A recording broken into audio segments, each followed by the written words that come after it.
Dr. Sandil Kumar. Sir, speaking From Rajya Sabha chamber or from the government? from Rajya Sabha. Oh, please. Vanakkam, Speaker Sir. Thank you for giving me this opportunity to speak on the Banking Regulation Amendment Act, Bill 2020. This bill proposes the urban cooperative and multi-state cooperative banks to be brought under the ambit of RBI and its regulations.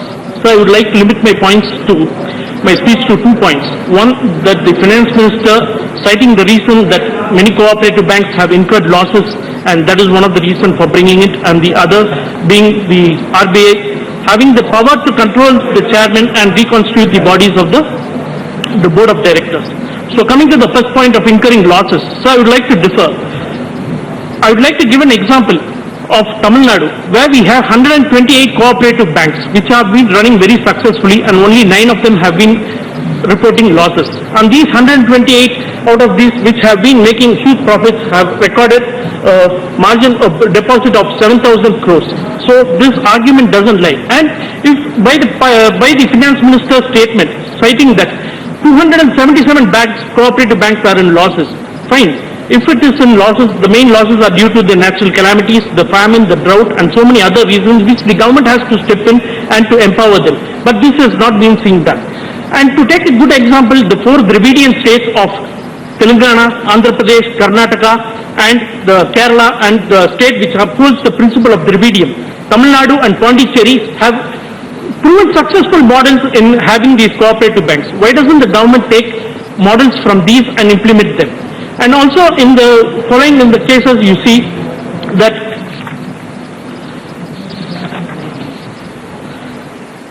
in Tamil Nadu, where we have been leaders in education, healthcare, gross enrollment ratio, employment, and in so many other sectors, and especially to top it up in social empowerment.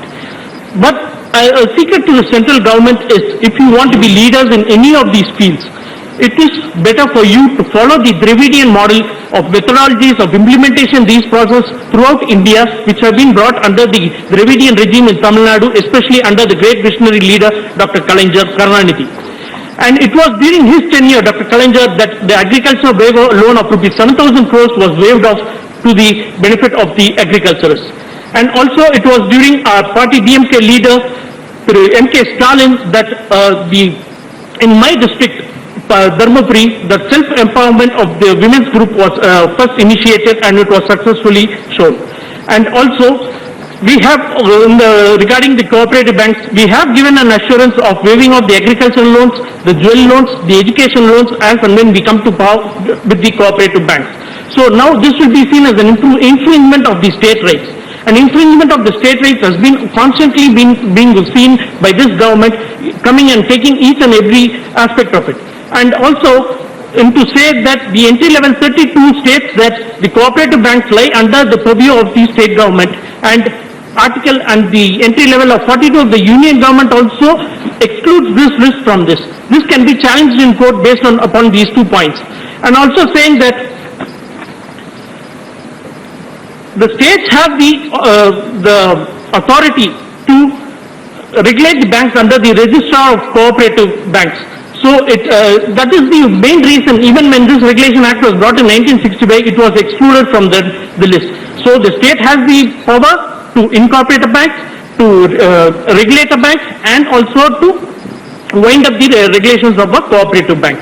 As far as the second part of empowering to nominate a chairman or to reconstitute the bodies, I would like to say that this government is undermining the process of democracy for a very, very long time. The RBI is already overloaded with so many other works, and strenuous work has been there. And now, in spite of the regulation of banks, if you are going to step in with the regulation of even the cooperative banks, there is going to be an overload of the RBI. And the incompetence of this government is seen in the lack of the interest in recovering the bad loans from the likes of Malayas and Modis, but to go after the agriculturists and to get back their loans. The appointments of a few serious doubts which brings into us like the recent UPSC government entry list, which have the successful candidates have come out. Out of the 129 candidates, the 476 candidates have been cleared from, they have studied from just one coaching center called the Samkalp Foundation, which has been affiliated to the RSS. So, regulation of the independent bodies by officers bringing in from such foundations also raises a big doubt to us. And sir, a final word. The country is undergoing a very serious health crisis, and to top it with the economic crisis created by this government, now blaming the shortcomings of it on the COVID-19 and without applying rationalism, placing the burden by saying it's an act of God. I would like to give a warning to this House that this country has crossed 50 lakh cases by today. And mark my words, sir, when this session ends, this Parliament monsoon session ends, there will be 65 lakh cases registered of positive cases in India alone. And me being a doctor, I know that there are no more beds in any district, private government hospitals or private hospitals, government hospitals. So I would like to say that the worst is yet to come. The country is short of beds, oxygen, ventilators. We'll have to gear up, otherwise we are facing a very severe crisis. And I strongly oppose this bill. Thank you, sir, for giving me. Thank you very much. Next speaker is Sri Saugata Rai ji.